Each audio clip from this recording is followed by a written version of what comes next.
Hey everyone, welcome to this tutorial where I'm going to show you how to use FastAPI. FastAPI is a web framework designed specifically for building API apps with Python. It's extremely popular and comes with pretty nice features and high performance right out of the box, at least as far as Python web frameworks go.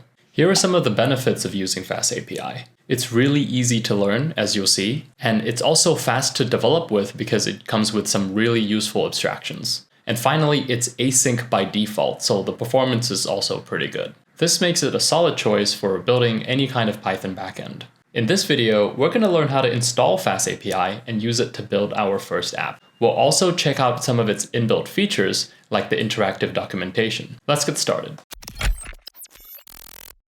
To install FastAPI, open your terminal and run the following commands. You'll need to install both FastAPI and Uvicorn. Uvicorn is going to be the server that we use to test and run our FastAPI applications. Once you finish installing it, create a new directory for your project. Up this directory in your code editor and create a file called main.py. In your main.py file, import FastAPI and then use it to create a new app. And this is how we define a path in FastAPI. This is an app decorator, and it defines a path for the HTTP GET method, and the path is going to be this /. So that's going to be our root directory. So that when somebody visits this function is going to be called, and then we can return this hello world object here. To run your server, go back to the terminal and then use Uvicorn. Your command should look like this. Type Uvicorn, and then the name of your file, which should be main, and then the name of your app. And then you can use this reload flag to make the server automatically refresh anytime you make changes to the file. You should see something like this. And if you click to this URL here, you should be able to see the API route.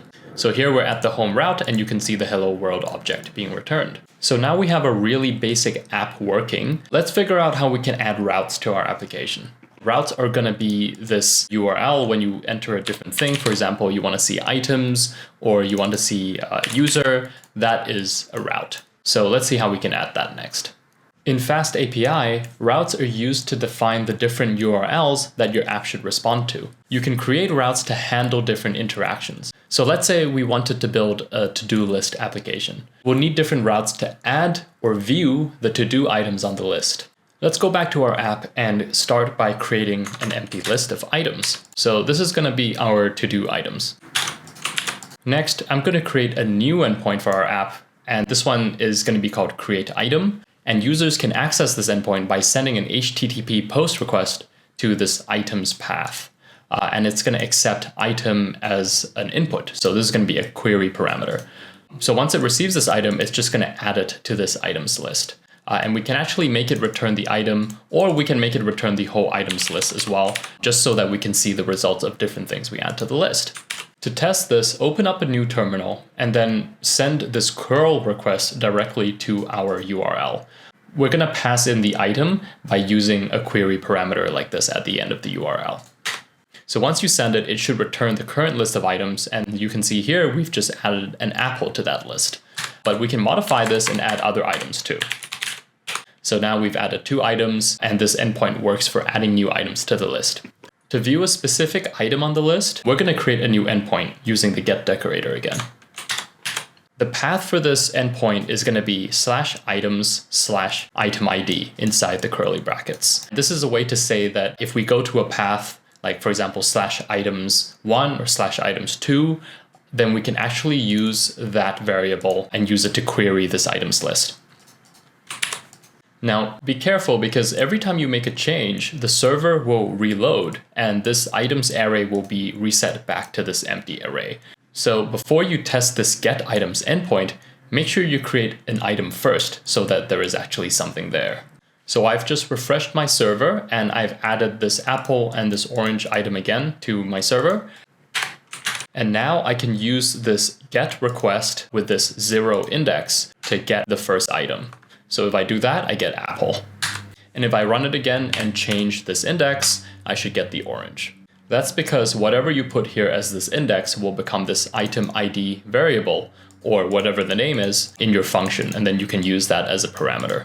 If you specify the type hint here, then FastAPI is smart enough to convert the type for you. Now, what happens if we try to get an item that doesn't exist? So let's go back to the app and try items number 3. And we get an internal server error. This isn't really ideal because in this specific case, we know exactly what went wrong. But if our users see this internal server error, it's not a very helpful error message.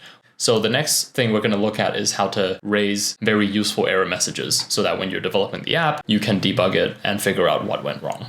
FastAPI makes it really easy to raise specific errors to handle whatever situation you're dealing with. In this case, we tried to find an item that doesn't exist in our server, and we just got back an internal server error, which isn't really helpful. For situations like this, there's a universal set of HTTP response codes that you can use and everybody will understand. If an item doesn't exist, that's usually a client error because we're saying that the client's looking for a specific item that the server doesn't know about. So let's click into this client error response and you scroll down, you'll see this 404 not found. So this 404 code is probably the way we'd want to respond in this situation. To do that, scroll to the top of your app and import this HTTP exception from FastAPI. And then down in your handler, we'll modify this to have a condition checking whether or not the item exists. And if it does, we'll return it. Otherwise, we'll raise this HTTP exception. We'll put this 404 status code in, which means that item was not found.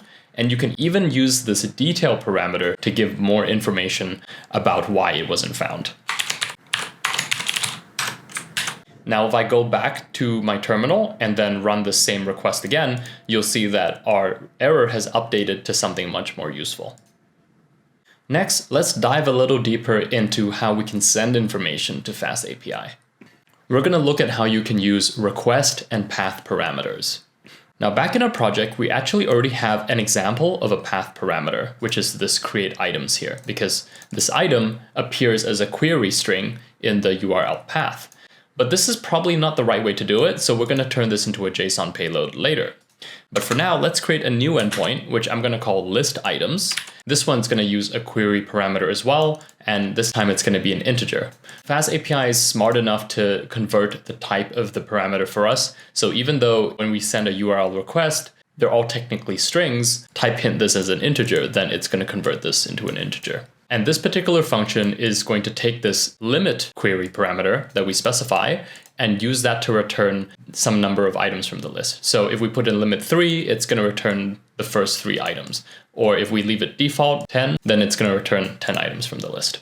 Let's go ahead and test it out. I've just added 10 items to my list on the server. And now I'm going to use this request on the items endpoint. This is the same endpoint as this one, but because I'm using a different request, it is going to hit this method in the server instead of this first one. So let's go ahead and use that. And then with limit 3, I'm getting the first 3 items back. And if I leave the limits blank or don't specify it, then it's going to use the default value and return all 10 apples. And the default value, of course, is defined in the function header. Now, if I want to build a to-do list application, then my items might actually be a more complex data structure than just a string. Luckily, FastAPI also supports Pydantic models, which allow you to structure your data and also provide additional validation. This will make things like testing, documentation, and code completion in your IDE a lot easier. To get started, first import base model from Pydantic. Then extend this base model to create an item class. And because these items are supposed to be items in a to-do list, it's going to have 2 attributes. A text, which is a string, and is done, which is a Boolean. Now we can update our app to use this item model. So for instance, when we create this item, instead of taking a string, we can now pass this item model. And here, when we get an item, instead of returning a string, we can also return an item. Now, if we try to use the same curl request to create the item, it's not going to work because we have specified the item through the query parameter. But when you use a modeled object like this item here as part of the argument, it's going to expect that to be in the JSON payload of the request. To make it work, we have to send this item data as a JSON payload instead. So this is how you can do it in curl. And we no longer have the query parameter at the end of the URL either. So when you run that, you should see that it now works. And in our response, we no longer get a single string. We actually get an object that conforms to our item model we've defined here. So by default, our isDone value is false. And because we didn't specify that here, that's exactly what we got.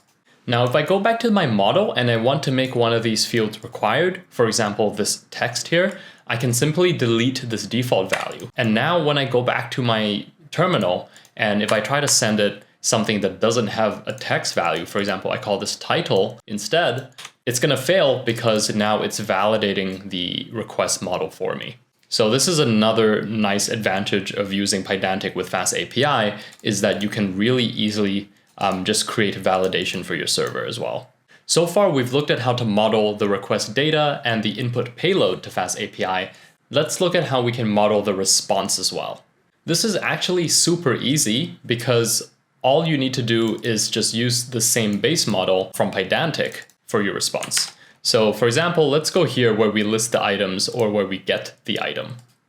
All you have to do is add a new argument to the decorator called response model.